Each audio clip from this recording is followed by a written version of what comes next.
안녕하세요. 뉴스반장입니다. 선거 8, 9일 전. 왜냐하면 사전투표가 이제 있거든요. 사전투표가 금토기 때문에 한다면 화수에 하는 거예요. 그래야 선거에 영향을 미치는 거죠. 있었다면 이런 시나리오가. 그래서 어제는 터졌어야 해요. 제가 틀렸나 봅니다. 어제는 터졌어야 하는데 사전투표는 이제 영향을 주는 것이 이렇게 되면 물 건너가는 거죠. 한 8일이면 충분하다 이렇게 생각했을 수 있어요. TBS 김어준의 뉴스공장에서 9일 김어준 총수가 한 말입니다.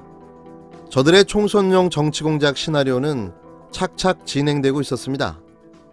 그런데 김 총수의 사전 경고로 그 스텝은 꼬이고 말았는데요. 그렇다면 여기서 정치공작은 멈춰지는 건가요? 절대 그렇지 않습니다. 선거는 전쟁입니다. 전쟁은 수단과 방법을 가리지 않고 반드시 이겨야만 하는 싸움인 거죠. 설령 자신들의 전략과 전술이 노출되더라도 선거에 아주 작은 영향을 줄 수만 있다면 물불을 가리지 않고 추진될 겁니다. 마지막 기승전까지 가고 클라이막스. 주인공이 있어야 되는 거 아닙니까? 시나리오. 어제 잠깐 얘기했지만 엠번방 사건의 주인공은 누가 뭐라고 해도 조주빈. 일요일날 이 기자 첫 번째 기자회견 영구 퇴출시킨다는 기자회견 바로 다음 날에 조주빈 씨가 있는 서울고초를 압수수색합니다. 이 기사가 크게 나지는 않았어요. 거기서 메모지나 휴대전화 각종 물품을 확보했다고 합니다. 메모지 중요하죠. 메모지. 조주빈 씨는 이미 수감돼 있어서 사실관계를 확인할 수 있는 기자들이 아무도 없거든요. 그리고 어제 나온 기사입니다. N번방 유료 회원 사진과 신상 정보 SNS 무차별 유포. 예, 이런 기사도 많은 언론사가 받아 쓴 건 아니에요. 메모지여도 되고 이렇게 신상 정보라는 타이틀로 정체불명의 문서가 등장해도 됩니다. 그 시작은 사실은 조주빈 씨가 이미 수감돼 있어서 직접 등장할 수 없기 때문에 메모다 아니면 거기서 나온 신상 정보다 혹은 시작을 그렇게 해도 충분합니다. 이제 그렇게 정체불명이 떠돌면 언론사 속보 누군가 처음으로 쓸 겁니다. 충격 저라면 그렇게 해야겠어요. 그럼 받아쓰고 이제 터덜썩하고 종편에서도 나오고 그러면 각종 단체들 여성 단체도 등장하고 포탈에 띄워지고 온갖 커뮤니티에 그게 퍼져나가고 그리고 이 2040 지지층을 와해시키고 투표를 저하되고 1,000표 이내의 격전지라는 1,000표라는 게 이제 1% 정도 되거든요. 네, 박빙 곳에 격전지를 승리해서 단독 가발을 달성한다고 저라면 그림을 그리겠다. 저라면. 수요일은 지나갔어요. 남은 건 이제 주말 정도 되겠죠. 텔레그램 N번방 유료 회원 40여 명의 명단이라는 주장과 함께 신상 정보가 담긴 파일이 SNS에 유포되고 있습니다. 이상한 점은 해당 파일이 수사기관을 통해 공개된 것이 아니라 출처 미상의 자료라는 점인데요. 느닷없이 튀어나온 이 신상 정보는 무엇을 의미하는 걸까요? 8일 카카오 등 SNS에 N번방 유료 회원 결제 리스트라는 이름의 PDF 파일이 퍼지고 있습니다. 이 파일에는 N번방 유료 결제한 사람들 리스트 목록이라는 제목과 함께 40여 명의 사진과 이름, 연락처, 계좌번호, 직업 등 신상 정보가 적혀 있는데요. 이 정보는 자신들을 자경단이라고 설명하는 텔레그램 주홍 글씨방에서 공유된 자료를 캡처한 것으로 전해졌습니다. 다만 주홍 글씨 측에서는 제작한 바가 없다고 부인하고 있는 상태인데요. 이게 김 총수가 말한 마지막 하이라이트, 기승전결의 결에 해당하는 정치 공작의 시작이 아닐까요? 이제부터 유포되는 출처 미상의 리스트들은 몇 개가 될지, 몇 가지 버전이 될지, 또 누가 들어가 있는지 알 수가 없습니다. 거기에 조수빈 메모에서 나왔다라는 구체적인 출처까지 언급된다면 그 리스트의 파괴력은 엄청날 텐데요. 이미 저들은 기승전결에 기승전까지 모든 미션을 완수했고 출처 미상의 리스트만 특종으로 뿌려지면 되는 건데요.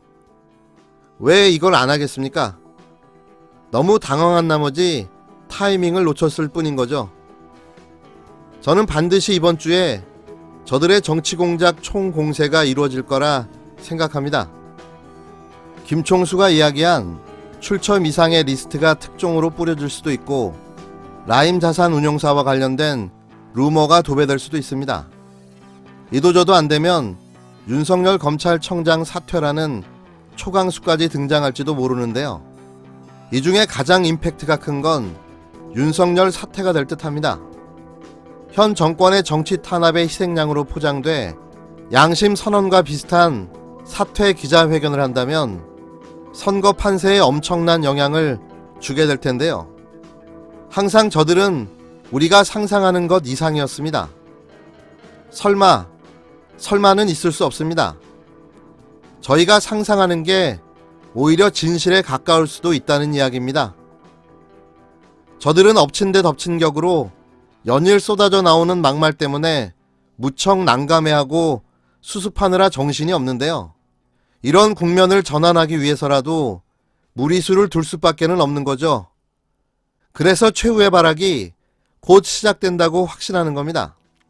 혹시 사건이라고 아세요? 사건. 그야말로 세월호 자원봉사자와 세월호 유가족이 텐트 안에서 말로 표현할 수 없는 문란한 행위를 했다는 기사를 이미 알고 있습니다.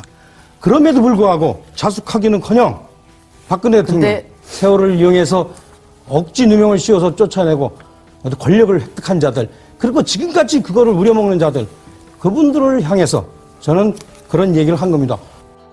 미래통합당이 8일 세월호 유가족 문란 행위 발언을 한 경기 부천병 차명진 후보를 제명키로 했습니다. 통합당 선대위에선 이날 선거 막판 접전 지역이 늘어나고 있는 상황에서 강경 대응이 필요하다는 의견이 제기된 것으로 전해졌는데요. 차 후보 논란을 수습하는 과정에서 선대위 투톱인 황교안 대표와 김종인 총괄 선대위원장 간 미묘한 신경전이 벌어지는 기류도 감지됐습니다. 차명진 후보의 이런 막말은 어제 오늘의 일이 아니죠. 이 정도면 습관이던지 사고 자체가 문제가 있다고 봐야 할 텐데요. 저는 사실 차 후보가 공천을 받았다는 것 자체부터가 아이러니했습니다. 어떻게 저런 분이 국회의원 후보로 공천을 받을 수가 있나. 사실 이런 이야기를 꺼내면 미래통합당 후보들에 대한 모든 이야기를 해야 할 텐데요. 거두절미하고 김대호 후보의 막말에 이은 두 번째 치명타, 가뜩이나 일주일밖에 안 남은 총선에 막대한 영향을 끼칠 수밖에는 없는데요. 정말 답답한 노릇일 겁니다.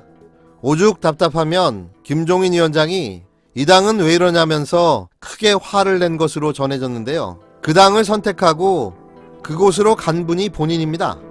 적어도 같이 할 사람인지 아닌지는 본인이 잘 알아서 선택했어야 하는 거죠.